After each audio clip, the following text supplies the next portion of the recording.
His Excellency President Dr. Mohammed Irfan, Assistant Secretary General of the United Nations, Ms. Michelle Mouchette, esteemed colleagues from all across the world, most importantly, and right in front of me, President Duque, you've been such an ambassador, thank you for making time, and to our esteemed panelists. I won't go through and introduce every one of the panelists as yet, because you would have an opportunity to hear from them, each one of them individually, in terms of their visionary work that really has led the way in shaping the way we think about and talk about and work on biodiversity and climate. Before we start, please allow me to share with you a bit on the Guyana story. We started our work back in 2008 when we launched the first low carbon development strategy. At that time, our very young president was a visionary even then and was a minister of government. And then he eventually became the vision leading the work on our second low carbon development strategy, LCDS 2030. The first LCDS saw tremendous work and movement along a low carbon trajectory, particularly in areas of adaptation, mitigation, and making the point that forest is worth more alive than dead. And through this work, we've empowered not only government institutions and private sector stakeholders and civil society, but importantly, we have been able to work with indigenous villages and communities all across Guyana. And today we are fortunate to have the head of the National Tushau's Council, Mr. Derek John Tushau of the Maraikbai village, here with us today to share with us perspectives on what that has meant in terms of close to a decade and a half of work on sustainable livelihoods and building a low carbon model for taking forward climate action on the ground. We also have here with us academic thinkers and visionaries who have really spent a lot of time creating the scientific solutions to policy imperatives. And we have Dr. Alexander Killian here from Yale University, who was, through his work, has developed the Map of Life program that is shaping thinking on how to value and how to monitor biodiversity on the ground. None of this is possible without our partners, McKinsey & Company, and as well Conservation International, who is one of our closest partners, not only in terms of planning today's event, but in our work in Guyana in shaping nature-based solutions. The FCLP has been a close partner of Guyana for the last several years, particularly over the last 2 years, because we have been co-chairing the work of the FCLP along with the UK. So here with us, we don't only have friends, but we have family. And we have those persons whom have walked the walk with us in thinking about and shaping climate action on the ground in a practical and impactful way. So to start things off, I would like to give some context to what the thinking was for today's event. A few months ago, many of you who were here at our speaking role semicircle joined us in Guyana for the first Global Biodiversity Alliance Summit, which was held on the 25th and the 26th of July. This was a really important occasion for us because it helped us for the first time to bring together not just thinking on the Rio Conventions on biodiversity, climate, and water, but it brought together thinkers from government, from civil society, from the private sector, from academia, and from indigenous communities and civil society.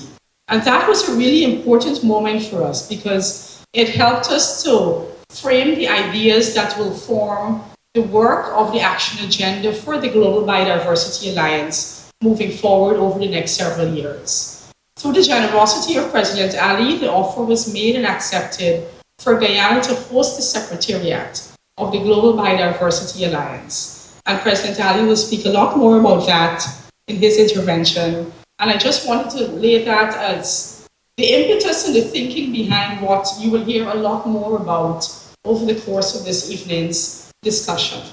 So in terms of the run of show, we will have interventions from each of the speakers in the, at the head of the room here. And then we will have some time for discussions and questions across our panelists. And then we will also be able to have an opportunity for networking at the end of the event. So our most esteemed speaker, I can say so with some degree of bias, from the Guyana side is President Ali. President Ali has led the vision of LCDS 2030 to shape it into what it is now. And I think even more impactful is his work in bringing to life what that LCDS speaks to. Aspects of the vision that speak about doubling areas under conservation and taking our work to 30 by 2030. Creating models on sustaining livelihoods through nature-based solutions. And that work really has shaped thinking not only in Guyana, but also globally. To introduce his work and to introduce Dr. Ali, who holds a PhD in urban and regional development and many other qualifications that I won't go through here this evening, I would like to share with you a very brief video of some of the work he has pioneered in Guyana as I make my way to introducing our president, Dr. Ali.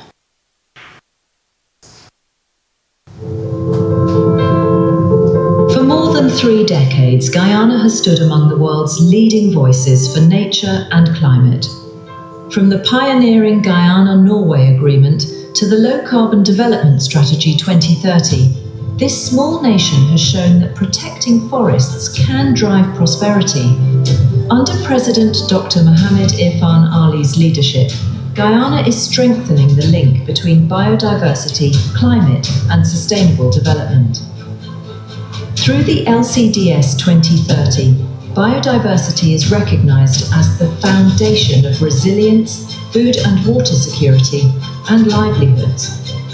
Guyana is committed to advancing the 30 by 30 target for the expansion and enhancement of conservation areas, while ensuring that biodiversity finance benefits its people, and has developed a roadmap to accelerate this ambitious action agenda. The Global Biodiversity Alliance and the Georgetown Declaration call for nations, science, and communities to act together for people and the planet.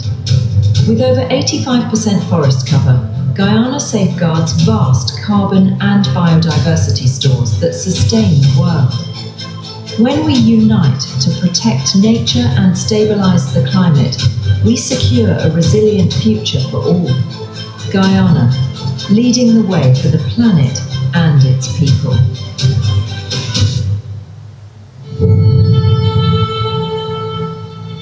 Maybe I'm the least experienced speaker here on the subject matter, but I can assure you we have a passion and belief in this that is second to none. I want to first of all acknowledge the work of our technical team, all the experts at this head table. Their tremendous work is really what lays the basis for what we do. The work of Pradeepa and the entire team, Sham, the indigenous communities, our leaders, the National Tushao Council, my brother and friend, President Duque, you're all the stakeholders and the heavy lifters for what we want to accomplish.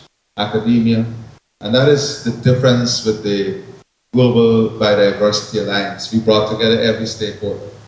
We were not afraid to put policymakers and the academia in the same room, or scientists and policymakers in the same room. And that seems to be the problem as we face today's challenge. There seems to be a too extreme position, each looking to lock each other out of the room, where data and science is the most important tool for effective decision making for successful businesses. But apparently data and science is not the most effective tool in protecting our planet. But that is the environment in which we have to learn to operate and be willing enough to involve everyone and have everyone around the table. Today, there was a side event on energy transition. And I said at that event something that resonated, I think. When we look around the table, we brought in the companies who are all investing in renewables. But we had none of the big petroleum companies around the table. We should not be afraid of their voice. We should be willing to have a level of openness that brings all of the voice and perspective around the table so that we can work on a sustainable path and find sustainable answers through which we have commitment from every stakeholder. And that is the only way I think we can build the international coalition that is necessary. And that is what the Global Biodiversity Alliance seeks to do. Build an international coalition, and I ask all of you, as we seek to finalize the outcome document from COP, to do what you can do to ensure the Global Biodiversity Alliance is not only mentioned, but also defined in that outcome document as part of the strategy going forward, and that is important for us all. I know that we're speaking beyond this room today, and I want to tell all of you that small rooms shake big buildings. And I believe that in the next 3 years, this very room and all those founding members are going to be very, very proud of the work that they have supported and what will be created out of that work. Today, in the last 2 days, we have spent a lot of time talking to different leaders and organizations on the Global Biodiversity Alliance. And I'm convinced that by the time we get to the second summit in Guyana, we're going to have at least 60 countries signing on. And we are pushing hard at this. And we want everyone, every voice to be part of this. I want to recognize an outstanding citizen of the Caribbean here, Dr. Compton Bourne, who in his previous life headed the Caribbean Development Bank. He was the president. He's an amazing international figure, and I want to recognize him because I must say that he played a very important role in my own development, and I want to thank him for that. And Minister, previously most of you knew her in the field of climate change and the forest, but now she's a member of the new cabinet in housing. And just to let you know how things have changed, we had a very good conversation with King Charles, and he's promoting now for the region nature-based solutions for housing. How can we have sustainable solutions for housing, utilizing nature and integrating nature? And that is the level of discourse that the world is advancing on, that we need to really get out there. And Guyana is going to play an important role in setting up what we want to call a center of excellence for nature-based solutions in even housing and other areas. So as we're speaking to a wider audience, I want to first of all thank the UNASG for the enormous support. You are a pillar of strength, you're a voice of reason, and you're an amazing leader. We want to thank you for the work you have done. My friend, President Duque, all the heads of state and the distinguished partners who signed on very early. And, when there was not enough energy, you brought the energy that is now creating this leadership. I also want to thank Brazil for its leadership and partnership in placing biodiversity and climate at the center of sustainable development. But what are we faced with? What are we talking about when we speak about biodiversity? Because if you listen to the way in which the discussions in the European Union and the engagement is going on there, and I said this to Germany today, it is not acknowledging the role of nature solutions and forests, and that's a big danger. There is enormous importance to have guardrails on forest country solutions and nature solutions, but locking out nature and forests is going to be a big mistake for the European Union. Now, according to WWF Living Planet Report of 2024, there has been a catastrophic 73% decline in biodiversity 73% decline. Let me welcome our dear Prime Minister of Antigua. Please join us.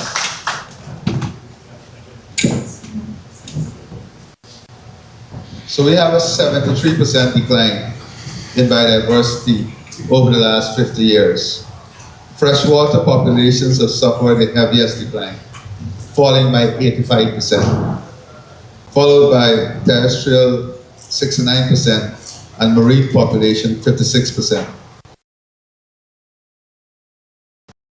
Biodiversity loss were recorded in Latin America and the Caribbean. 95% of biodiversity loss was recorded in Latin America and the Caribbean. And we know that the Caribbean is exposed to the greatest climate events and destruction. And we have 95% biodiversity loss in Latin America and the Caribbean. Africa, 76%, Asia Pacific, 60%, and in freshwater ecosystems, 85% loss. That is the reality of the world that we live in today. Now, climate change is among the most evident threats to biodiversity, particularly in Latin America and the Caribbean, followed by agriculture, overexploitation, invasive species, and disease. More than 75% of global food crops rely on pollinators, and the economic value of this is between 300 to 577 billion annually in global agricultural output. If 75% of our global food crops depend on this natural form of pollination, then why isn't this a big issue? Why isn't this on the front page of our agenda? And this brings us to another fact. That is 50% of modern medicines are derived from natural sources. 50% of modern medicines are derived from natural sources. A healthy ecosystem provides 75% of global freshwater resources. Now, indigenous people representing an estimated 6% of the global population are crucial stakeholders and rights holders in the conservation and sustainable management of biodiversity. They manage over 38 million square kilometers of land globally, which includes nearly 40% of all protected areas. So biodiversity is linked to medicine, to health, to science, to food security, to indigenous culture, indigenous right, and community development. It is the most cross-cutting theme in the climate discussion. But we have not had biodiversity on the front burner. When we speak about the forests, biodiversity is also a key component of that. Guyana stands as a small country, making an enormous contribution to global climate stability, maintaining over 18 million hectares of intact rainforests. And I just want to reiterate this. Storing about 19.5 gigatons of carbon and keeping deforestation among the lowest in the world. And it is not coming without a cost. Many people know that in our forests, we have massive gold reserves, we have diamond reserves, we have rare earth reserves, we have copper. So the temptation to mine for short-term gains is always there. And many people would say politically, you see things in political timelines. But we don't see things in political timelines. We are looking at the future. We are looking at how Guyana can and must contribute to the survival of our planet. So the Low Carbon Development Strategy 2030 took biodiversity as a central theme, and now we have included it in the strategy, and that led to the announcement to the UN, that is the formation of the Global Biodiversity Alliance, which led to the Global Biodiversity Summit in Guyana of which all of you were a part of. Now, the Global Biodiversity Alliance, launched in Georgetown, builds on Guyana's leadership and calls for solidarity, science, and shared responsibility to protect and value biodiversity. So we did not approach this by calling for money, or calling for grants, or calling for aid. What we wanted to do, first of all, was to bring a level of awareness to the world. And that is where all of us must play an integral role. Bring a level of awareness, then build a solidarity among all the stakeholders, understanding the importance of biodiversity. Then have science, academia, policymakers, and all the stakeholders we're able to bring together, develop shared responsibility on advancing the work for the revival of biodiversity, safeguarding what we have, and the revival of our biodiversity asset. So the Georgetown Declaration and 2030 Action Plan provide a clear roadmap for action under the Rio Convention, UNFCCC, UNCBD, and UNCCD. The GBA refines partnership by putting nature and people at the center of economic and policy decisions. In Guyana, indigenous peoples are custodians to more than 15% of the national territory, playing an irreplaceable role in environmental stewardship. The LCDS and GBA ensure that benefit sharing, knowledge systems, and land rights are integrated into conservation and development planning. Now, I want to say that we are ready and willing to make the investment necessary to have a global center of excellence for biodiversity in Guyana.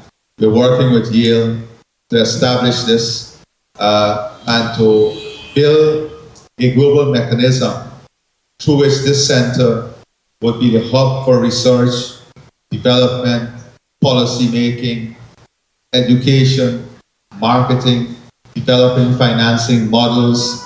We want the center to really be the core of everything we must achieve in the biodiversity equation. And that is why we have asked President Duque, who has done a lot of work whilst he was president, to really help in championing this and moving this forward. We have tried to get this in the agenda of all the think tanks, whether it's the Wilson Center, Center for Latin American Studies, all out of Washington. But we know what is happening now. All of these think tanks and institutions are underfunded. There is very little budget.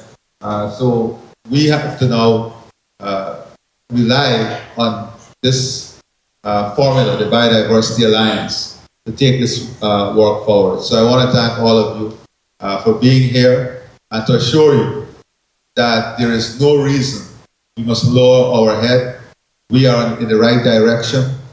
I assure you we will be successful. We will all be proud about what we will achieve for this planet and biodiversity. And don't let the policy-making environment weigh us down at this moment. Yes, there is setback, and there are setbacks every time in life, but we can't allow it to weigh us down. We have to just push forward and find more innovative ways of getting the success we want. Thank you. Thank you very much for sharing that vision with us. I would like to extend a special welcome to Prime Minister for making time to come and attend our event this afternoon. Our next speaker is, to my mind, best described as the great unifier. The United Nations system is the single biggest unifier for everything biodiversity, everything water management, everything on climate. And it's evidenced by the fact that we're all here in Belém this week and next week because of the UNFCCC and the work on climate action. The United Nations is a central part of keeping this conversation together. Today, we are lucky to have with us the Assistant Secretary General of the United Nations, Ms. Michelle Mouchette, who was also very generous with her time in attending the first Global Biodiversity Alliance Summit in Guyana. ASG Machette is also the Administrative and Regional Director for Latin America and the Caribbean of the United Nations Development Program. ASG Machette, thanks for making time this evening to speak with us and hopefully share with us your views and your perspectives in terms of the regional and global perspectives in bringing together this complex but very necessary point of discussion. President Irfan Ali, Prime Minister Gaston Brown, querido Presidente Iván Duque y amigo muy querido, Excellencies, panelists today, ladies and gentlemen, dear friends. As Assistant Secretary General of the UN and Regional Director of the United Nations Development Program, it is a real privilege to be here with you and to have the opportunity to start by congratulating you, Mr. President, for your visionary leadership, who has been very clear stated at the beginning of this event, and for convening this important discussion here from the Amazon, from where, as you already said, today science meets policy, economy meets ecology, and probably the most important, urgency meets with opportunity and will. As you clearly state, biodiversity is not a separate goal or ambition. It is alongside people the center, and must be the center of any development planning, of any economic policy effort that we try to advance. And the COP30 is a great opportunity to translate not only the Paris Agreement and other conventions, but also the coming Montreal Convention into concrete and tangible results. And this implies aligning climate agenda with biodiversity agenda, with development priorities, with economy, as a unified agenda for the future of humanity, for the immediate future of humanity. And in that regard, Guyana, I would say, is at the forefront of this effort and this responsibility, showing that leadership rooted in sovereignty can be the way to advance the common good as well, beyond the boundaries. We discussed about biodiversity, climate. We're referring to challenges that goes beyond boundaries. And as you have been shown with your leadership, President, only multilateralism can help us tackle those common challenges in a world that is more interconnected than ever before. And I had the privilege to join you and witness this leadership in the past summit on global biodiversity, where the Alliance was launched. And it was very clear, again, how this global cooperation among different levels and across different stakeholders, as the panelists here represent, is essential to advance this agenda. Your low carbon development strategy 2030 is, I would say today, a global benchmark, not a regional only, but a global benchmark for integrating natural capital to sustainable growth. And this goes hand in hand with the RED Plus investment fund that Guyana is also advancing, showing how results-based forest payments reinvested in sustainable livelihoods, community development, and inclusive growth can make possible expanding energy and infrastructure while protecting forest and biodiversity. So probably you are demystifying attention that today doesn't need to be any more attention, and there are ways to advance this perspective. And this is exactly what UNDP brings to this conversation and this discussion. As we were previously exchanging, as you, President Duque, know, the latest regional human development of UNDP has a very clear signal of a change in the development trajectory for Latin America and the Caribbean. And it clearly states that development without resilience is no longer viable in the region. And resilience isn't only climate resilience, it's resilience from a human development perspective. And I bring to this discussion, and I won't expand that much, because the Human Development Report, as you know, President Duque, since they released in 1990, have contributed to shift the development paradigm in the world. At the beginning, with the sole introduction of human development, but several other reports have been pushing and shifting that development paradigm. And we trust that this report has that potential. And this in hand with the call that the Secretary General of the UN made very clearly yesterday during his speech, asking UNDP for supporting countries from around the world in advancing, not just designing, but especially implementing, as he said, the NDCs 3.0, put us in a position to walk with you this journey towards nature positive and resilient nature and development. And for that we have the tools you know, President, and you are implementing in your country, from the Climate Promise to the Nature Pledge, who has mobilized to this point $3.9 billion to finance biodiversity protection, and Biofin, who has been able to align in more than 133 countries another $16 billion of financial solutions to invest in the protection of nature and advance a new model of economy. And we firmly trust, President, that with your leadership and the leadership of your country, something that really struck me in my last visit to Guyana, is how it is embedded in a sense of pride in the Guyanese people, the protection of biodiversity. This is something, you reflect that vision, President, but this is something that goes in the veins of the Guyanese people. And I think that places Guyana in a position to be the pioneer of this agenda of resilience, of protection of biodiversity, and for shifting completely the economic model that we advance and to which we advance development. So we stand ready, President, as we already discussed, and I expressed to you, and I reaffirm this in front of all participants, to support, to turn these promises into concrete actions and results with this, I'm quoting you, President, in your speech yesterday, with courage, with innovation, and with solidarity. Thank you. Thanks for that reminder, and also as we think about complex issues on biodiversity and climate change, I think we need to be reminded that multilateralism is alive and well, and a big part of what needs to be in the solution to these complex issues.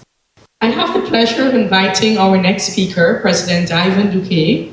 President Duque is such a big friend of Guyana. He has not only shaped the way we are thinking about developing the Global Biodiversity Alliance, but he's also walked with us throughout the journey of launching the Global Biodiversity Alliance, of planning the first summit held in Guyana in July, and he's still working with us so closely as we shape out the action agenda on implementing the work of the Global Biodiversity Alliance. There is no bigger friend on biodiversity, President Duque, than your good self, and I now invite you to take the floor. Dear friend and brother, President Ali, thank you so much for your leadership, for inviting me once again to participate in this important plan. Michelle, it's great to see you again, not only with big admiration and respect, but also being very honored to see how much you've worked from PNUD in order to put this on the agenda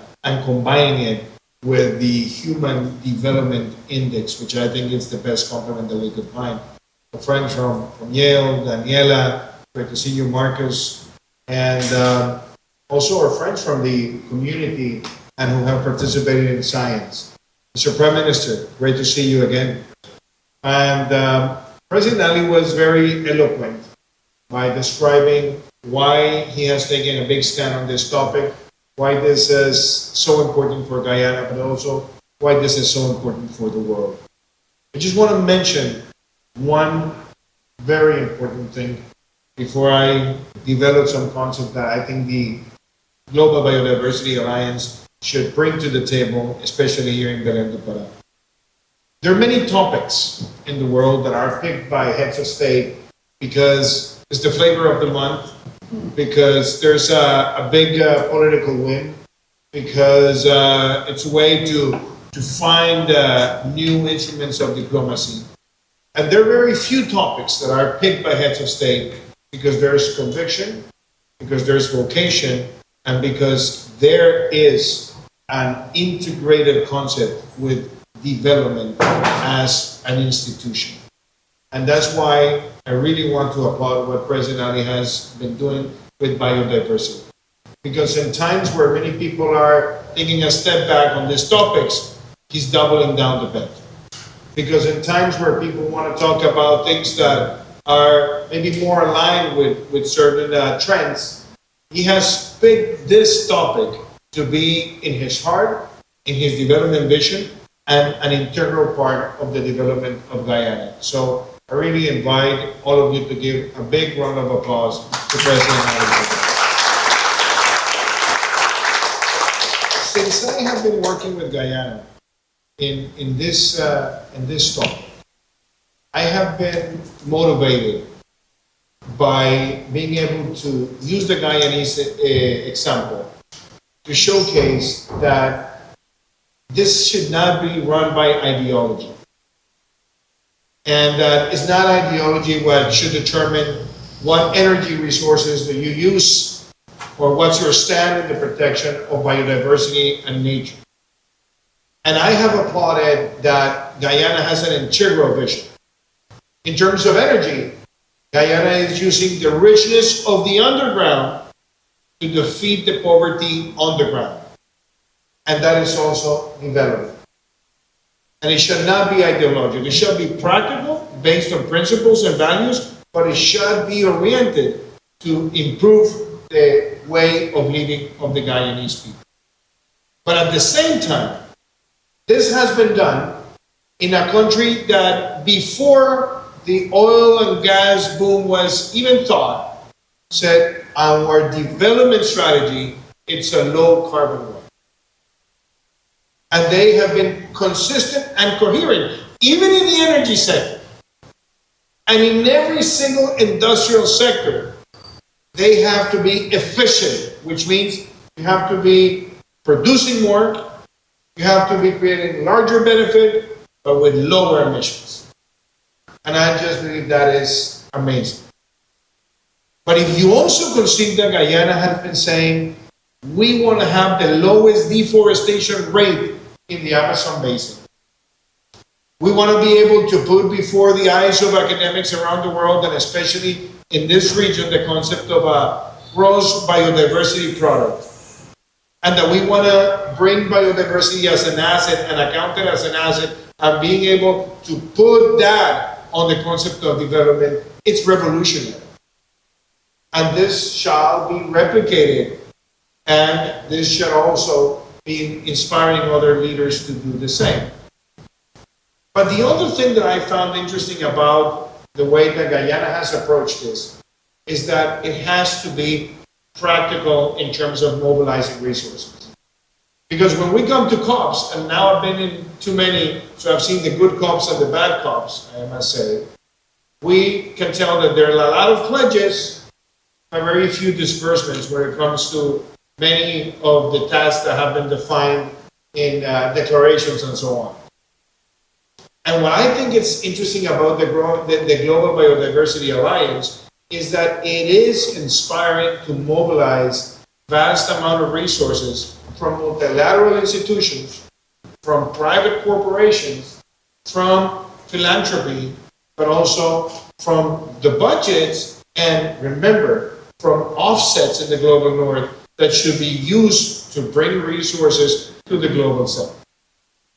And what I expect about this debate and this discussion and how the Global Biodiversity Alliance advances is that at least in the next 3-4 years, we want to see more countries around the world saying, you know what, our KPIs in terms of biodiversity protection should be guided by biodiversity taxonomies.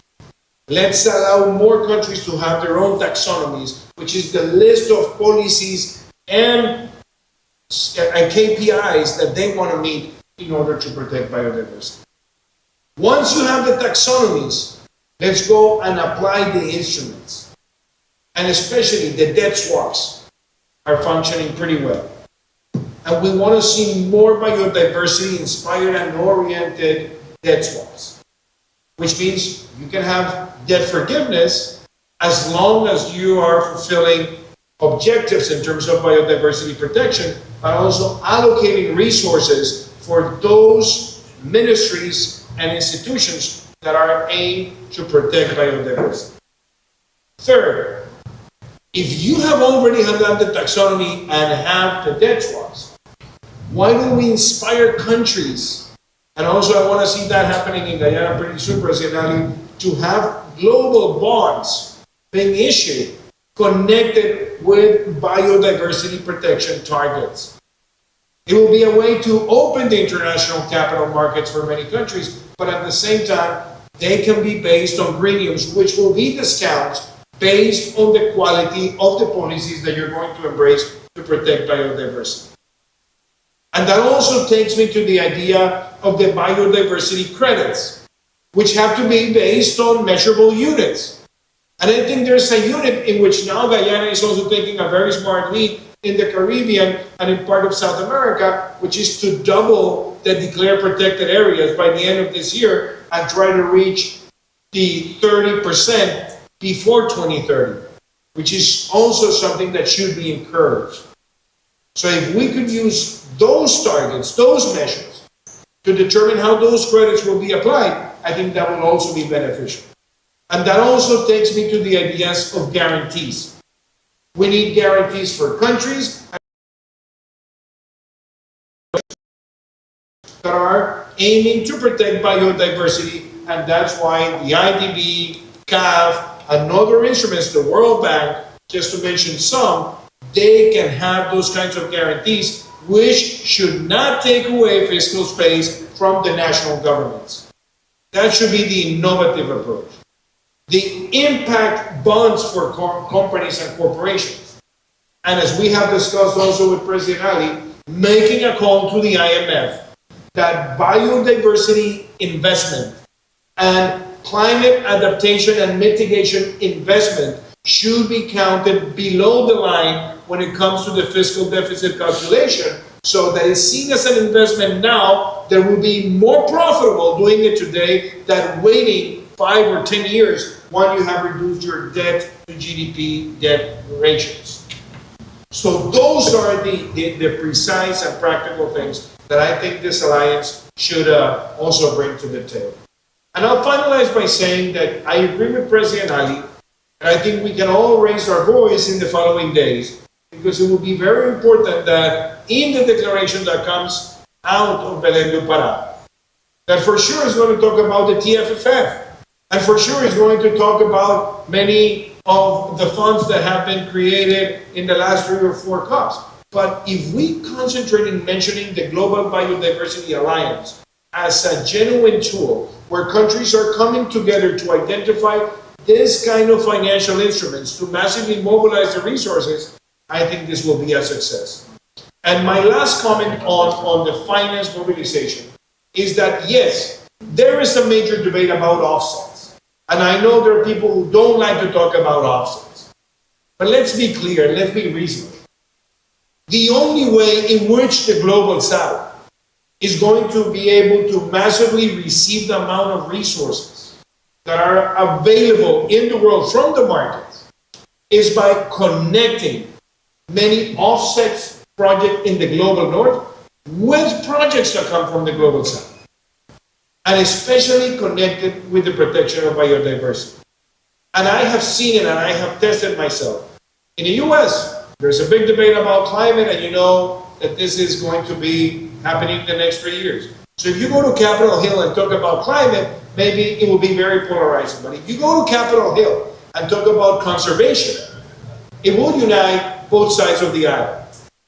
So if conservation and biodiversity as an asset is able to bridge that divide, let's also look at that coalition where the Global North leaders in conservation will make the call to have more projects from the tropical forest countries, the Amazon basin countries, the countries that are also in the basins in Africa and Asia, that are in hotspots to be protected, to use that unifying capacity and bring those resources.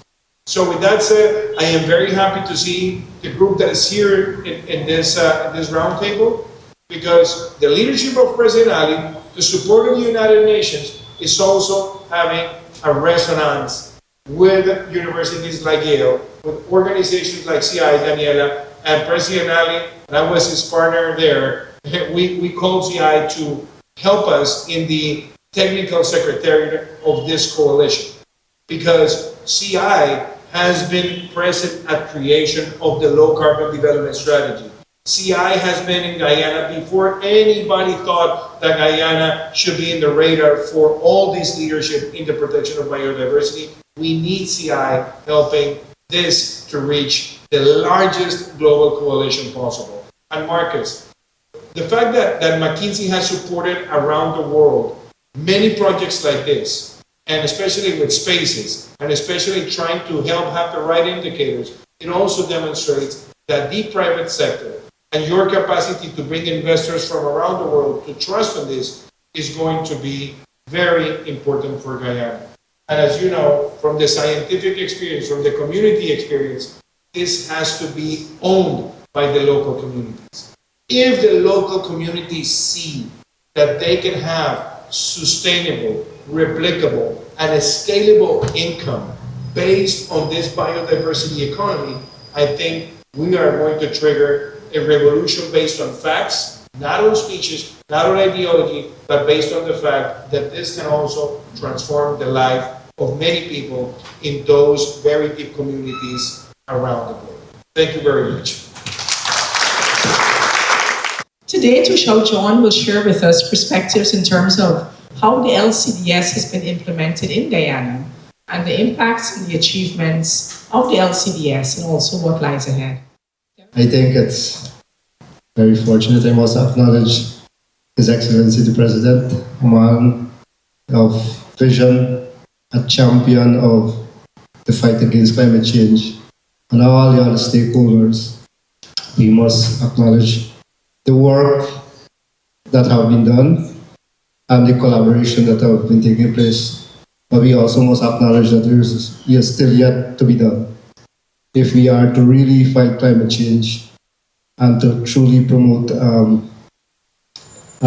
model that will be able to save the world. So my role as the chairman of the National Two-Shelves Council, it's an organization that represents the indigenous peoples of Guyana. We have over 70,000 indigenous. The President have mentioned, we owned over 50% of the total land mass. Our rivers, our land, our forests is always very central in our life. I can remember in 2008 when the then President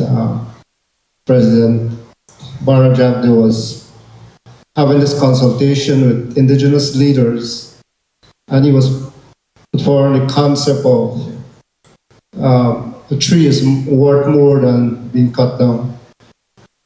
And I can remember one of the leaders said to him, says, President, I really appreciate what you're saying, and I believe that what you are saying to us that we need, as indigenous leaders, to support your idea. And the indigenous leader said, we have been doing this for centuries. We have been protecting our forests. We have been protecting our waters. So now is that you're supporting us, the work that we have already done and are doing. So, but I think that Guyana's story is a very unique one, but I think it is a successful one also, and I'm very proud to be an indigenous leader in Guyana. Because having done what we have done from a Guyana perspective, it takes a lot of work and it takes a lot of respect for all stakeholders. And so in Guyana, we have a multi-stakeholders committee that oversight the low carbon development strategy within the Force Initiative. And I think that was a good starting point, to having all stakeholders around the table to have their input and suggestions, opinions, and so. And so having everybody to understand their roles and responsibility in doing the work of promoting the low carbon development strategy was very something that was very good. And we have come a long way as a country. Indigenous people have always been consulted. Well, today we are so proud that to tell the world that we are receiving dividends now, benefits, result of the hard work that have been done. Today we are receiving almost 26% of the funds that are allocated to our country, and it's transforming lives. And so those finance that are directly being transferred to indigenous communities have a big impact on our lives, because before we had ideas, we had vision, but the ideas and vision without finance was just a concept. And today, with those ideas and availability of funds, now it's become a reality where have a positive impact on indigenous people's lives.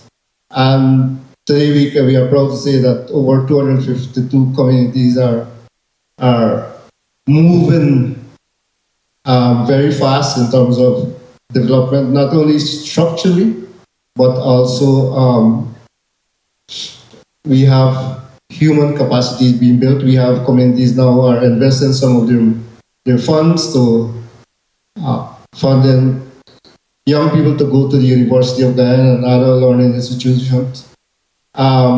We have conservation efforts. Communities are investing their finance into promote more conservation, and different things are really happening. So it's really diverse in our country. In communities, communities are promoting projects that will have sustainable livelihood, food security, preservation of culture and knowledge. So it's a really practical example, I think, that the world can adapt. And even though the Guyana is a small country, I think that we have big ideas and we have done great things, and we are appealing to the world that sit down with us. We are very humble to share that experience.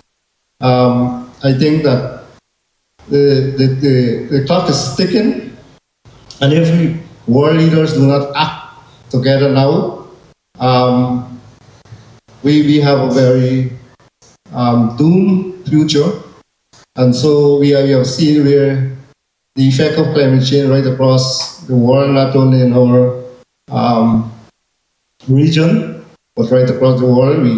Recently we saw what Melissa did to one of our Caribbean country, but also look what happened in the other parts of the world. So climate change and the impact, it's not regional, it's universal. And therefore, if all of us are being impacted, are affected, all of us need to work together to bring a solution. And indigenous people's voices are very, very much part of the solution. And so, from an indigenous perspective, I want to say that we have great scientists. My ancestors didn't know what biodiversity was, or low carbon development strategy, But I think that we had it in our knowledge, and that is what you call traditional knowledge. I think we are the greatest scientists that ever walked this earth. Pre-1492, when Christopher Columbus discovered the Caribbean and Latin America, I think indigenous people have been here for centuries. And we have been these guardians of the forest, guardians of our waterways, guardians of our land. And because of the future thinking of our ancestors, we are proud to be benefiting from the work.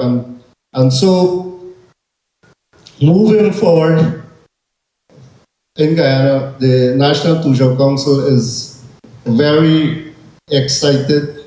We are continuing the work with our indigenous brothers and sisters, helping them to craft a model, what we call a 10-year strategic plan, where those funds that are being invested in indigenous community, it must be sustainable.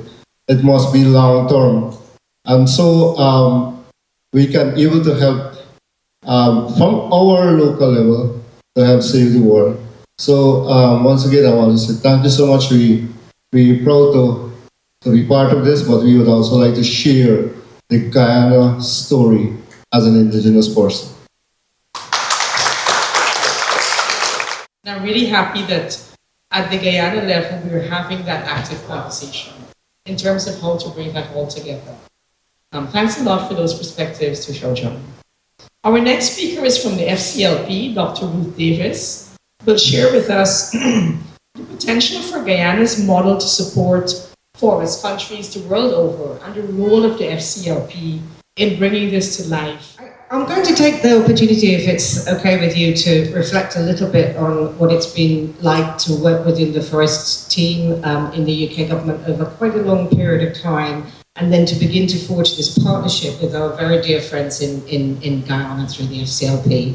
Because we have absolutely been on a journey of learning, and I think that learning is something that we want to try to ensure that we continue going forward. So that's what I'd like to reflect on. I think in the UK, began this conversation amongst ourselves at COP26 quite a long time ago when we worked with President Duque. And we had the desire to put forests at the heart of that COP and to put the biodiversity and conservation agenda at the heart of that COP. But really what that did was to begin to teach us things about the ways in which the way we reflect on and work with forest countries needed to change, to be perfectly honest. And I think that's beginning to happen, but is very important. So some of what we learned from that was that we needed to begin to talk about our critical dependence on forests and forest people, our dependence on biodiversity. That we, in countries in the global north, who perhaps are not as big and certainly not as biodiverse as many of the countries that we're talking about here, nonetheless still have an absolutely critical dependence on the maintenance of the world's forests and the maintenance of the world's biodiversity. So rather than this bigger relationship of a donor that in some way or another is approaching with a gift or with aid to have a conversation with a country, we should be approaching this discussion from the perspective of a beneficiary of the services that are delivered by biodiversity all over the world. And I think that's the first lesson that we really needed to learn and are continuing to learn. And that comes from a combination of the science that we depend on, but also the science that comes from indigenous peoples and the knowledge that comes from indigenous peoples. The second thing that I think that we've learned over that time from COP26 and in our partnership with Guyana is that solutions around this fundamentally come from people, and they come from forest peoples, and they come from forest governments. That's where the solutions arise, and I personally have had the extraordinary privilege of traveling over the course of the last year and meeting the entrepreneurs who come from the indigenous community, the entrepreneurs who come from forest people, the innovation, the determination, the not just will, but the ingenuity that people put towards actually coming forward with solutions. So For us, I think, who have probably lived in a community where, forgive me, the conservation community in the north has often thought that we have the answers to problems. In fact, the answers to the problems lie, what a surprise, in the hands of the people who actually live in forests. So very important that we should have learned that. And then the third thing that seems to me to be the lesson that we could take forward is that a forest is not separate from an economy. Biodiversity is not separate from the economy. It is the economy in so many different ways, in the way that it underpins what it is that we need to be prosperous, but also in the way that actually very few places that you visit don't have an economy that is actually at their heart. And I have learned something very important from working with Indigenous peoples and from working with you over the course of this time, that actually forests are the engine for development. They're not in some way a hindrance to development. They are the engine. And I spent some of my day today talking to people in Brazil about social bioeconomy projects that are connecting indigenous entrepreneurs with markets, for example, and then working out how to address the challenges in the global carbon markets to ensure that biodiversity-rich places are rewarded. This is the economy of the future. It is not an alternative to economic development, it is economic development. Can I please take the time and trouble to remark that it is an inspiration to be sat in a circle of leaders and prime ministers who fundamentally recognize that that is true. And I think you said earlier that that is not an easy thing for somebody to decide, that as a leader, as a president or as a prime minister, that this is the way that you're going to approach your challenge. And that, for me, is something for which I'm extremely grateful. And I know that all of my UK friends who have worked with you as partners with forests over a long time are specifically and personally grateful for the leadership that you show on this agenda. So where would we like to go next? We've had the pleasure of working in partnership with Guyana in taking forward the FCLP. I think there are three things that we could now do that would build on this leadership and learning that we've taken forward. We've worked together in the FCLP to develop a forest finance roadmap, which I think recognises that there are multiple different ways in which we need to try to generate the sorts of resources that go into supporting a forest-based economy and a sustainable economy. Each one of those needs time and attention, and Guyana in particular has championed two things that seem to me to be necessary for the world to understand. One is a really extraordinary story about a model of direct access, which I had the pleasure of talking with Tushana earlier about. And the second is a very specific championship of how we ensure that carbon markets are actually able to deliver on a high integrity basis to support action in and around forests. So let's take forward that forest roadmap and let's take the learning from the Guyana around those things into the story going forward, I think. So that's one of the first things. Then I think the second thing is that, like everyone else, I'd just like to congratulate President Ali on this low carbon development plan, which has put biodiversity and nature at the heart of the idea of what a low carbon transition looks like.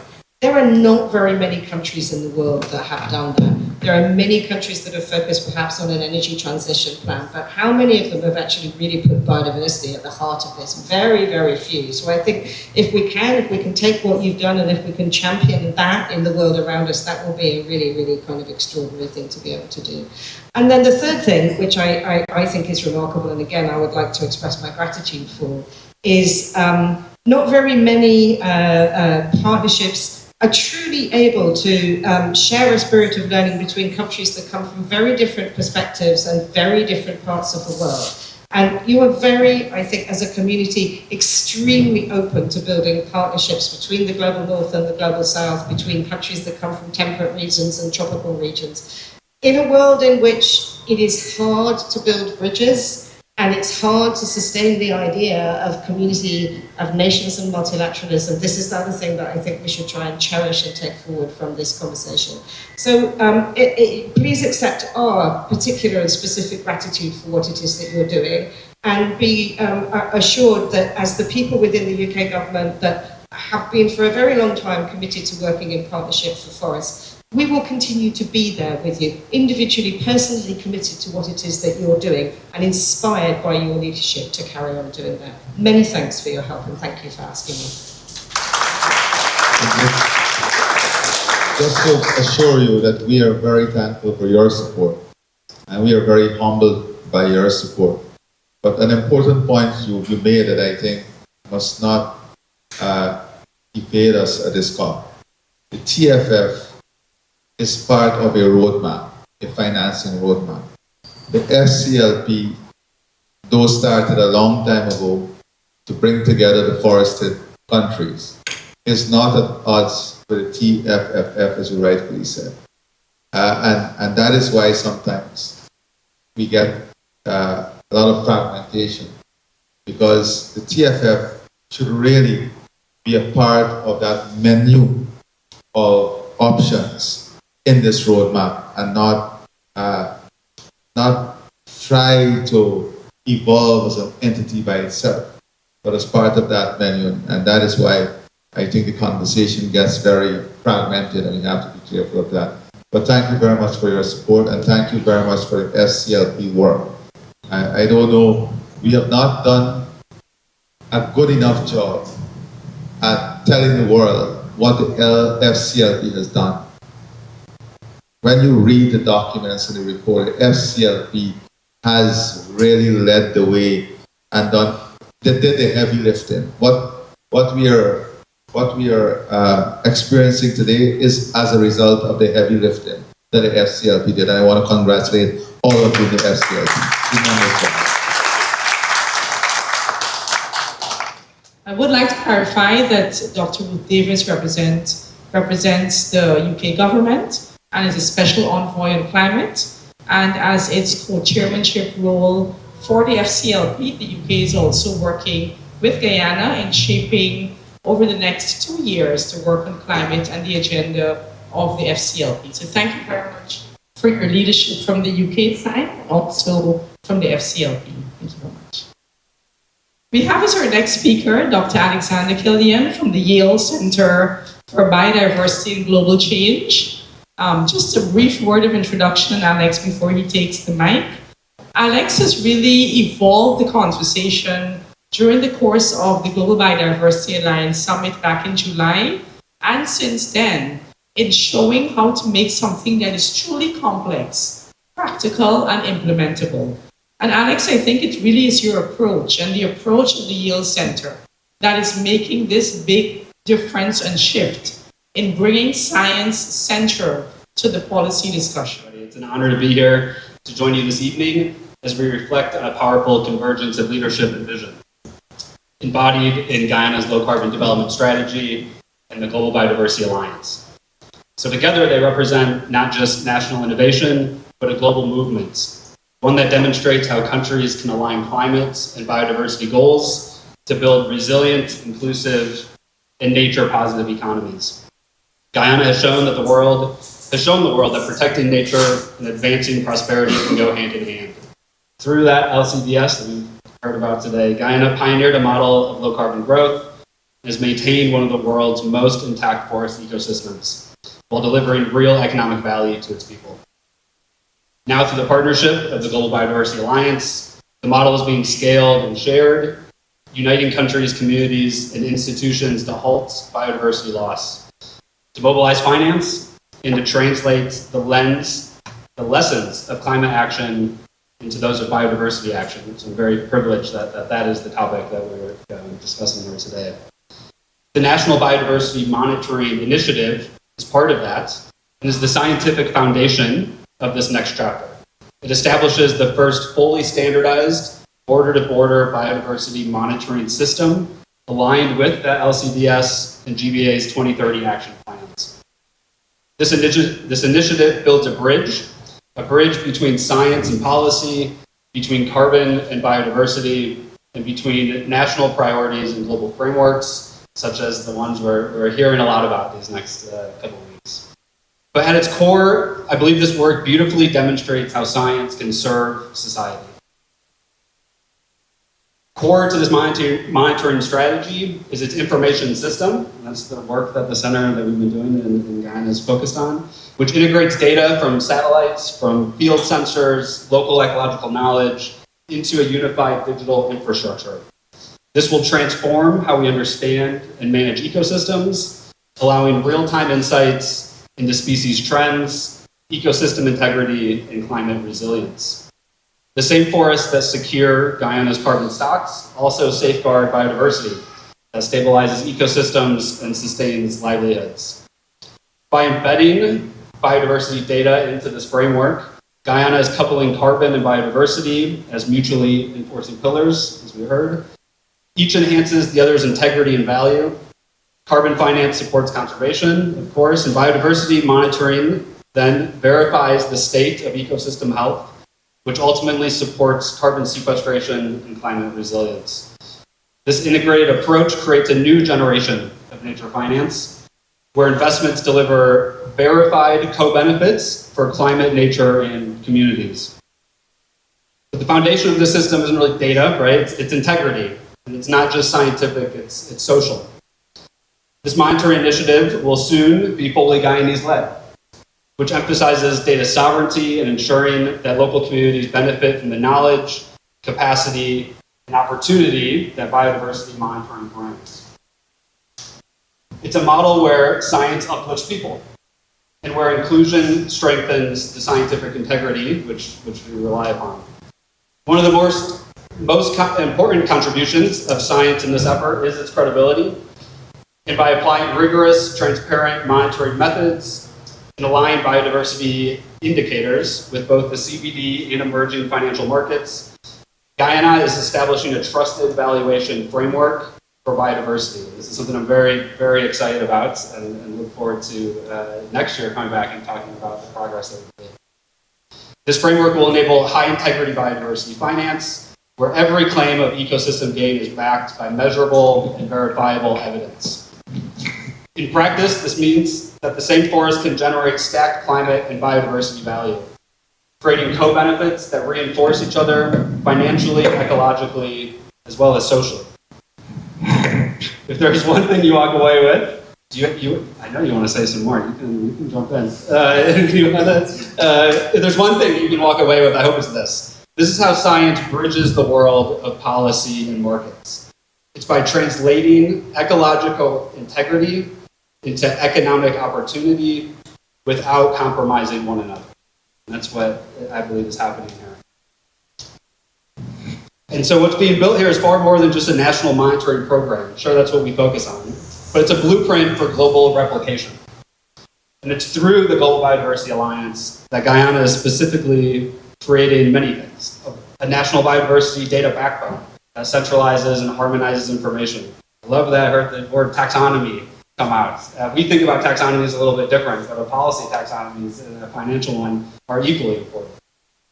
A framework to apply a suite of standardized indicators, the KPIs of the program. A capacity building system training Guyanese scientists, working with the local universities and community monitors, and ultimately a policy integration framework that ensures every data set serves local and national, as well as the international reporting needs that we hear about. This architecture ensures that biodiversity monitoring is not just a scientific exercise, but it's a pillar of national governance and global accountability. As the world strives to deliver on the Global Biodiversity Framework and many other targets, the Global Biodiversity Alliance's model provides a practical pathway for other countries to follow.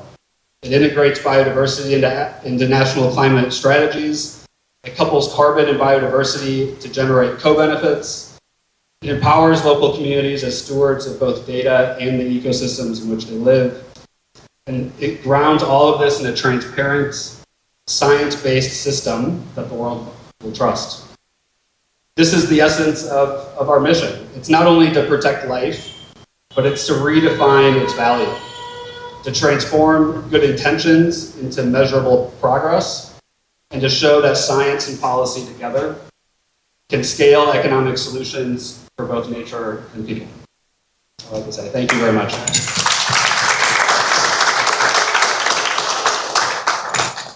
We now go to our next speaker, Dr. Marcus Frank from McKinsey. Marcus has been working with Guyana not just through the Global Biodiversity Alliance, but also work in helping to advance monitoring of biodiversity and valuing nature, and showing that the work we're doing already in thinking about forest carbon could be taken to that next level as we think about nature as a whole? I'm humbled. I'm humbled to share the stage with such an all-star team of nature conservation. I'm the rookie. Rookie is here. And not really, President, not really. You are one of the pioneers.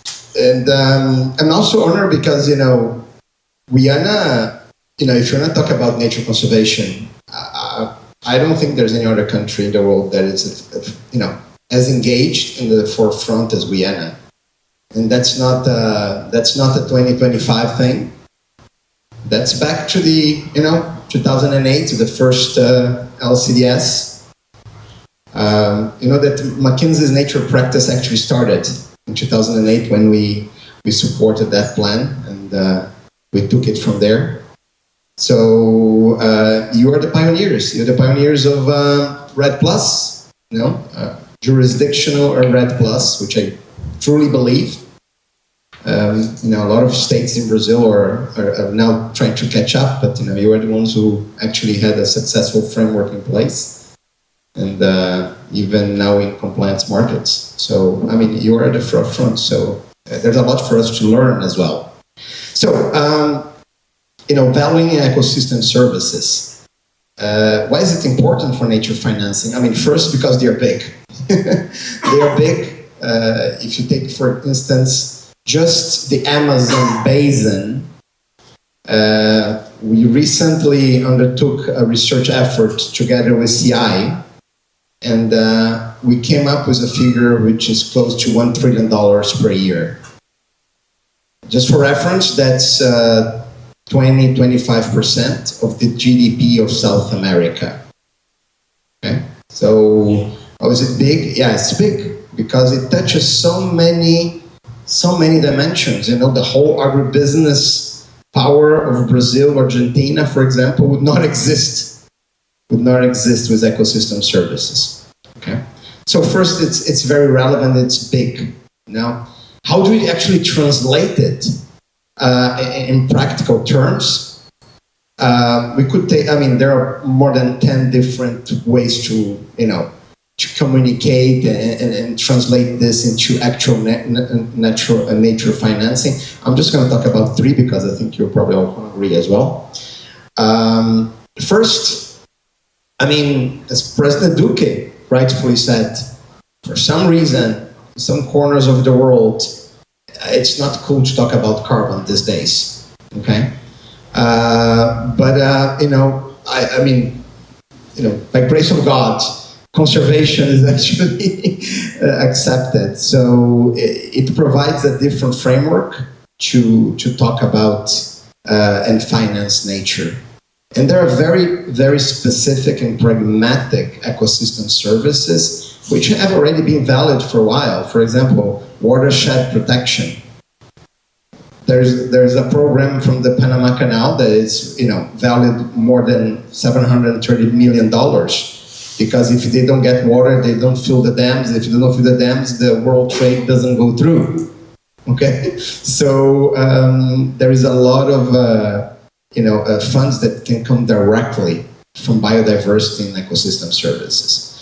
Second, because again, as President Duque said, that swaps. If you actually have very economist, let's say, proven and hardened estimates of biodiversity services and ecosystem services, that can serve as a framework for establishing a very pragmatic discussion about debt swaps. You are actually protecting something that will benefit the global north.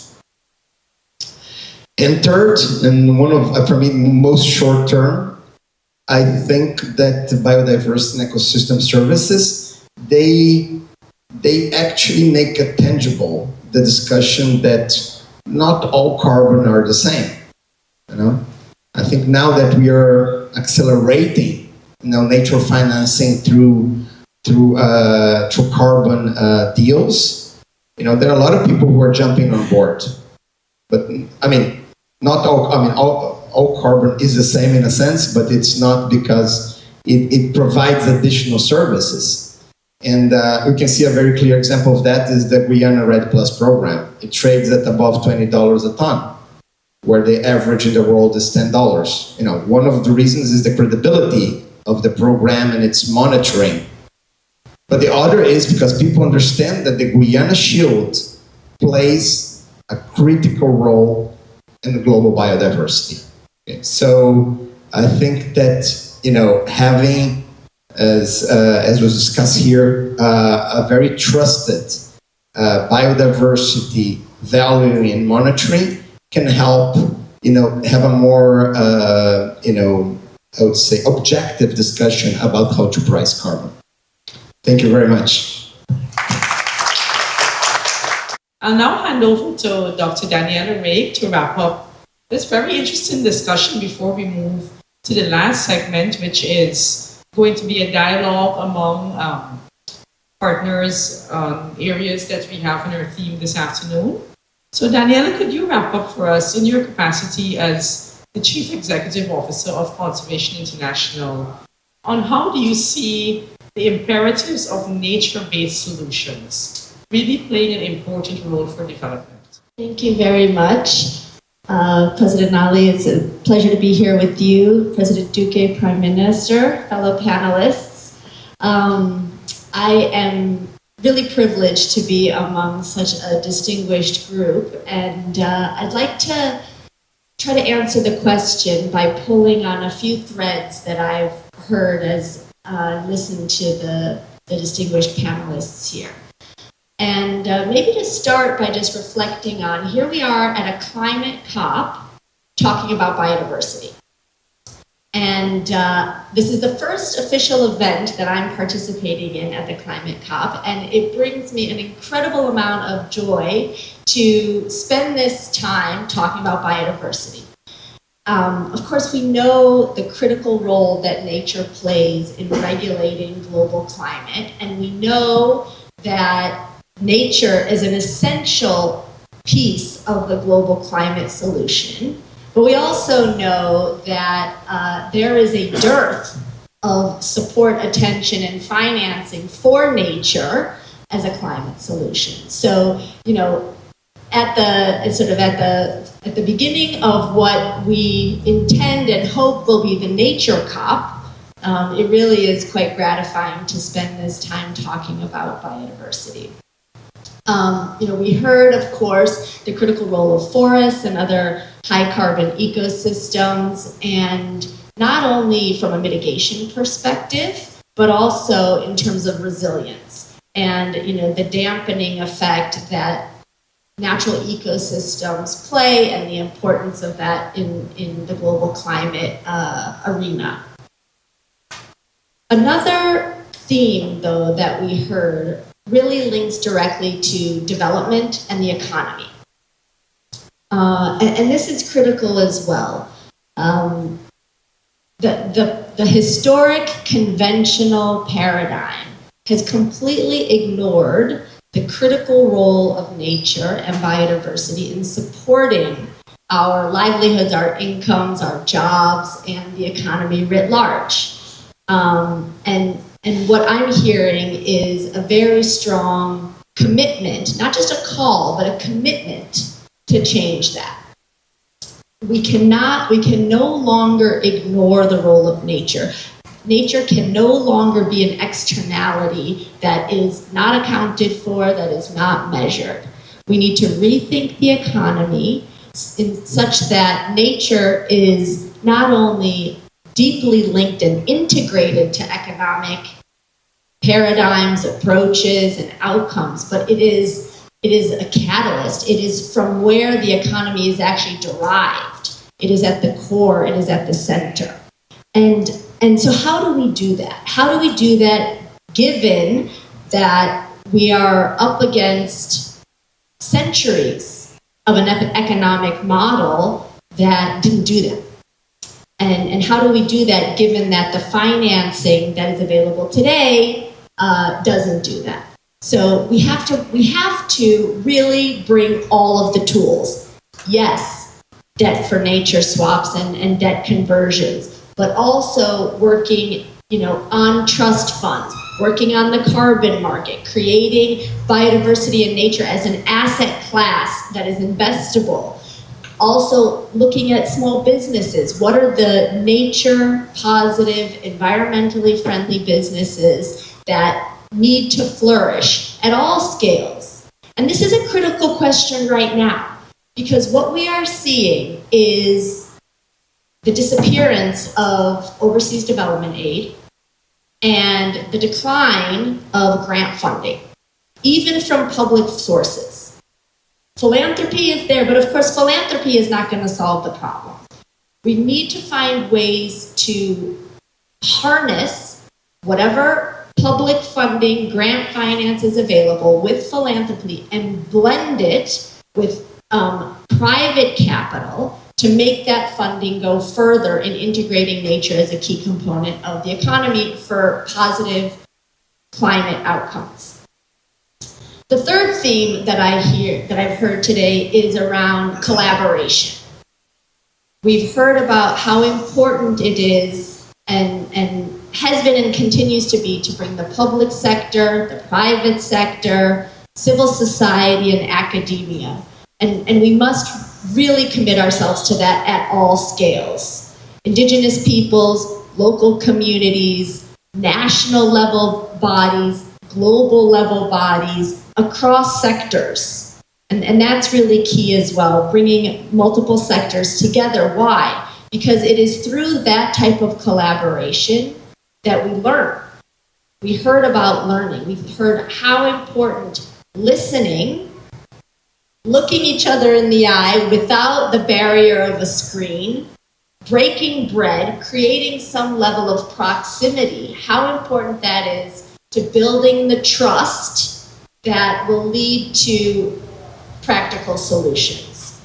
And the Global Biodiversity Alliance and your vision, President Ali, for that is a key example of that type of collaboration. I mean, it is my hope that a year from now or 3 years from now, when we reflect on all of the positive results that we've achieved, we will be able to see the mark of deep, trusting relationships and collaboration as an element that enabled that to occur. And then finally, leadership. I'm among here a group of very distinguished and experienced leaders, and I'd like to call out leadership as a critical ingredient. Leadership that's rooted in values, leadership that listens, truly listens. My mother always used to say, you have 2 ears and 1 mouth for a reason, right? Leadership that really listens. And at Conservation International, we have a bit of a motto where we try to keep our heads in the sky, but our feet in the mud. And President Ali, I'd like to say that whether you knew it or not, I think you embody that type of leadership. Bold vision, big ideas, really, imagining a future where we are living in harmony with nature, where we are prospering, but also leadership that brings that vision to reality. Leadership that is feet in the mud. Leadership that looks to practical, pragmatic solutions. We have to go through an energy transition. So what is that going to look like? What is the roadmap for that? And how must nature be a critical element in that path? So I'm just really grateful to be part of the discussion and look forward to the moderated session. Thank you again. I think, as we talk about scaling up financing, which will be the topic of our dialogue, which will be the last segment of today's side event, it really is an important point to contemplate because development financing is disappearing. Private sector financing is going to be, one of the main topics on the table to think about in terms of how do we leverage and optimize this. So thanks for highlighting that. I would also like to point out that Conservation International has done exemplary work globally in helping to shape thinking on complex issues like forest carbon, like biodiversity, like nature as a whole. And I think consistent work, and I think has managed effectively and successfully to change the conversation from being one about complex issues that is often crowded out by noise when we speak about offsets and when we speak about the more insular issues, and has managed to widen the lens of discussion across issues like nature and biodiversity and conservation, issues that are less controversial and that bring more ideas to the table. The work that CI has done in Guyana particularly is to none. And I would like to especially note our thanks to the CI Guyana team for working so closely with government as we shape work on climate and biodiversity. As we head towards closing this side event this afternoon, we will spend the next maybe 10 to 15 minutes on reflecting on the topic that is on the screen. And perhaps if you can each share with us your perspectives on how do we really scale up low carbon leadership and financing for conservation and biodiversity. The financing that is out there is nowhere near enough to tackle the enormity of the challenge that confronts us. And I would like in your responses, please, if you can reflect on some of the aspects of our discussions this afternoon. What has worked in Guyana and how we can take this small country model to bring about thinking and results on scaling action at the global level. And I would like to start off with Her Excellency ASG Michelle Mouchette in terms of how the role of the United Nations and UNDP could help to move this agenda forward. Let me start by answering that question, putting Latin America and the Caribbean as a region into perspective from a global lens and a regional lens that is from where I'm sitting now. And I think the region has at least three major strengths that are critical for this conversation and that we need to keep in mind. First, we discussed about Guyana, but Latin America and the Caribbean is the most biodiverse region in the entire world. This means the efforts we advance are relevant for ourselves, are relevant for the rest of the world. And at the same time that we have a unique richness that can be monetized, that can shape economy, that can offer new ways of financing the model in which we are. The second, that is not minor, is that Latin America and the Caribbean is the first most democratic region among developing regions. And this is important because this is sending us a signal through which mechanisms do we want to advance the vision we are discussing. It's a region with a strong democratic vocation, with some challenges, important challenges, but a firm democratic vocation. And I think this is something important to keep in mind when we discuss about participation, engagement. It's not a good to have, it's an essential way of advancing this vision. And the third that connects with the topic you are bringing to this round of discussion is a region that has been for decades at the forefront of innovation. For good reasons and sometimes because of the constraints. The fact that we are a middle income region has put the region for decades in a situation where access to funding that we are experiencing now constraints in the rest of the world. But for our case in the region, there's always limitation for that. And that put us in a position for continuous innovation. And I could, if we had the time, provide several examples, but innovation in terms of policy. President Duque himself has been at the forefront of important innovations that the rest of the world has been copying, replicating afterwards. Innovation in financing. You refer to bonds. We have been working in Latin America and the Caribbean, with Uruguay, with Mexico, with some other countries, and with the Caribbean, in green bonds, in sustainability bonds, in ocean and blue bonds as well. They are the first in the world. So there are mechanisms to look at and to continue innovating, but this requires, as my fellow panelists have said before, a very close collaboration between the different areas of capabilities and capacities. The Multilateral Development Bank, with the UN, with the private sector, with governments, with a new partner for us are the national development banks, for instance. in exploring around these new tools. And although multilateralism is the way to advance much of this, we know that multilateralism is also facing challenges, and that funding globally is moving towards different directions. So I would say in financing, there are two lines that are critical. Yes, that innovation in a collaborative way. That's why we launched in Sevilla, in the Financing for Development Conference, a facility for financing resilient human development in Latin America.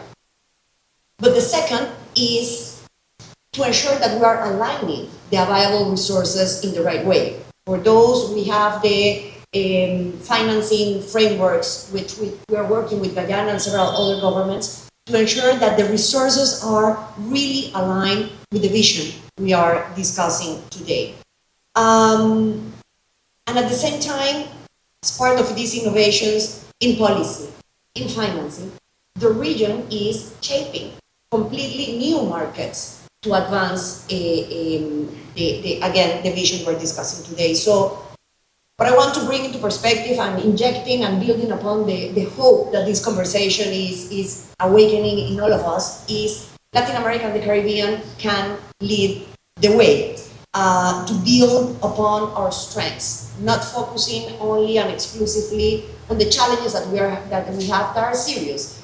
But as several of you repeated, biodiversity, conservation, being the most biodiverse region in the world, might be that unifying point among all the difference, that minimum common around which we can build this vision. And among Latin America and the Caribbean, clearly Guyana is already leading the way, bringing together the different stakeholders. So that would be my reflection. Thank you very much, ASG. I now go to President Ali. Well, I think, Michelle, you did a wonderful job at bringing this to an end and really bringing together my thoughts and I think our collective thoughts.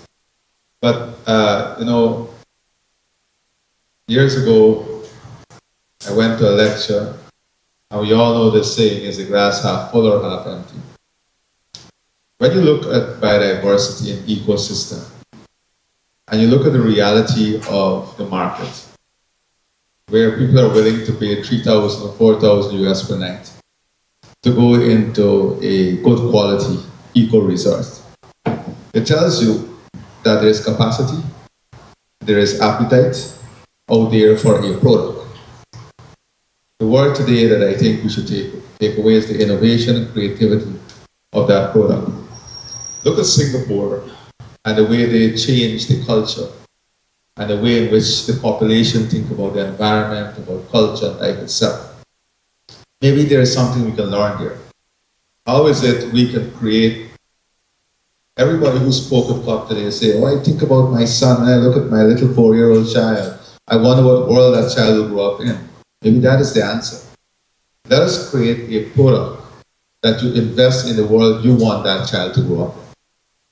And create the social consciousness, the emotional consciousness, to drive the financing and market aspect. And maybe we can get onto something very creative and innovative in creating a bond that you're buying for your children, for future generation, how we make the viability of that bond going forward. So justice for all of us. And I'm going to take a responsibility here. I'm going to ask Kevin to ensure I fulfill it. King Charles has done an enormous job at Dumfries Estate, Dumfries House, using nature to create an environment of entrepreneurship, productivity, innovation, sustainable development.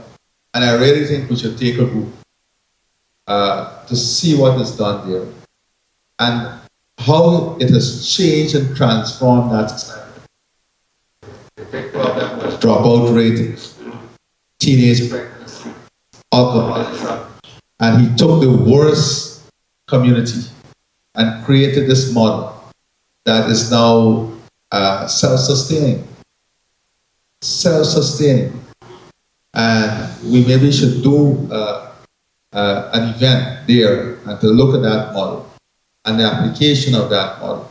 But more importantly, put academia and the economists and everybody to work on that innovative, creative model. I think it is staring at us. We just need to apply it.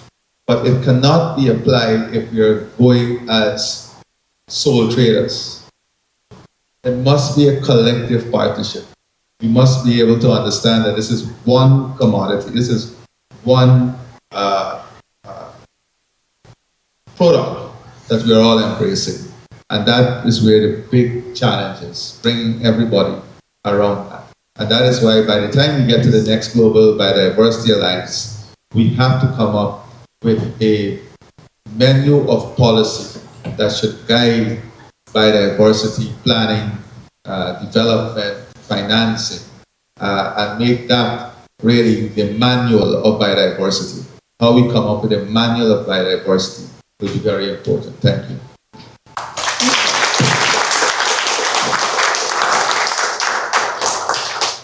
I think there's something that I like in the title, because when you look at climate resilience and you look at low carbon development, I think there's something that is very practical to do. When people think of the word carbon or low carbon, there's always like this hidden idea that this is an additional cost, that this is something that it's costly to embrace. Well, I see it the other way around. And I see it because I think for a long time, when we have thought about competitiveness, we have never put carbon efficiency as a measure of how competitive you are. And I've been having these conversations with people from different sectors, including those sectors difficult to abate. And in fact, when you look at the last report from the International Energy Agency in 2024, the demand for energy grew maybe at the faster pace than in the last decade, year over year. However, that pressure came from the demand for electricity. And when you look at that increase of the demand, it has been with lower emissions. The emission have reduced the speed, which I think is a major global success because people have adopted this premise. So in order to convince those who still believe that the word carbon and low carbon is something ideological, I would change the narrative and say, this is pure practical economics as well. And it is when you are producing more, when you are being more productive with less emissions, you're more competitive. And I'll finish by saying this because we did that when I was in government with the Enterprise Association of Colombia, with the largest aggregation of entrepreneurs and business owners. We produced a paper where we showed that Colombia had one of the lowest levels of emissions per point of GDP in comparison with the big economies of Latin. Which means, for an investor, if you invest here, you have a greener dollar investment than invested maybe in some of the other countries. So I would say when I see the title, I think this is about competitiveness, and I will call all this community that have been reflecting on these topics, let's try to put carbon efficiency as one of the indicators on competitiveness.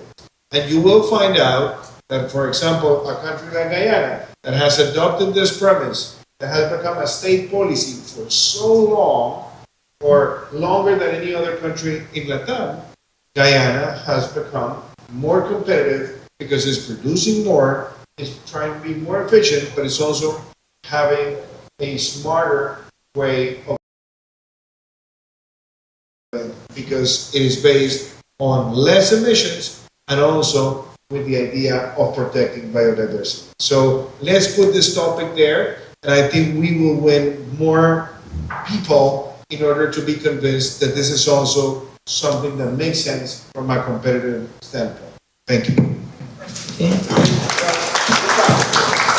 Even though in the case of Antigua and Barbuda, we do not have any forests, I believe that I'm duty bound to not only give moral support, but also to assist with advocacy. Because as we speak about the issue of climate change, clearly we also have to look at the issue of conservation. recognizing that both our terrestrial and marine spaces, they sequester a significant amount of carbon. So it's not just about reducing emissions and providing the necessary financing for adaptation, mitigation, and to build resilience, but at the same time to make sure that those natural assets that are preserving and conserving, or for that matter, sequestering carbon, that those assets are preserved. And I think it's to the credit of Guyana in particular that you've been able to protect your terrestrial space, notwithstanding the fact that at one point Guyana was a hippie country.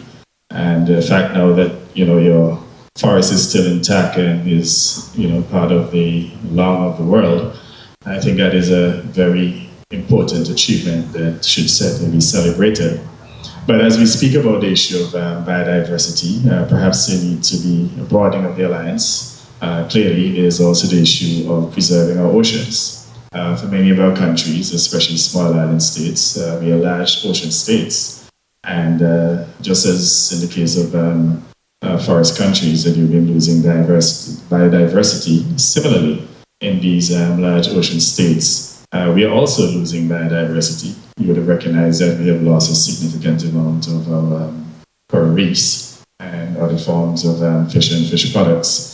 So what you have achieved with your terrestrial space, with your forests, small island states, large ocean states in developing countries, we are actually looking at the possibility now of coalescing and to see how we can utilize those natural assets to raise funding. As you know, these ocean states, these seas, these oceans have a lot of mangroves, seagrass that sequester a lot of the carbon, and we're seeking to monetize those.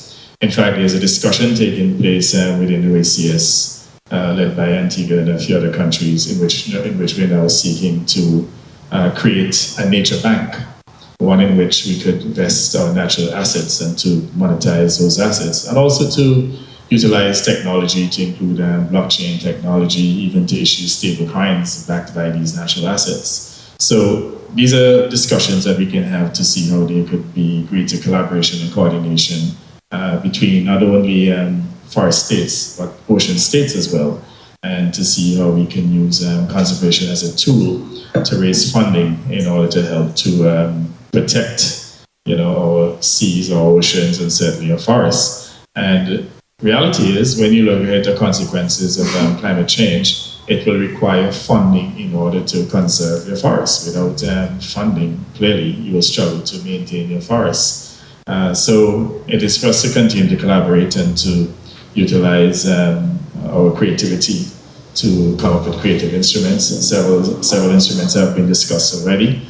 Even in terms of accessing SDRs for conservation, I think that's another tool that we could look at in order to achieve the objective of protecting our biodiversity in both our terrestrial and marine spaces. So again, commendations to you. Thank you very much, Prime Minister, for bringing oceans central to the conversation and for the leadership of Antigua in terms of taking this forward. I would like to thank all of our panelists for participating in the discussions this afternoon. Our host has been President Dr. Mohammed Irfan Ali, and under his leadership on the Low Carbon Development Strategy, we've been able to bring together conversations from scientists, policy leaders, NGOs, academia, governments, indigenous villages, and local communities in thinking about how can we move the dial forward on taking nature-based solutions, nature, biodiversity, and climate together as one goal. Thank you very much for your insights and your reflections. Thank you very much, everyone, for coming out to Guyana'S side event, and we appreciate the time you've spent over the last 2 hours, and hopefully you can spend the next half hour with us as we have a small reception here at the Casa Valley. Thank you very much, everyone.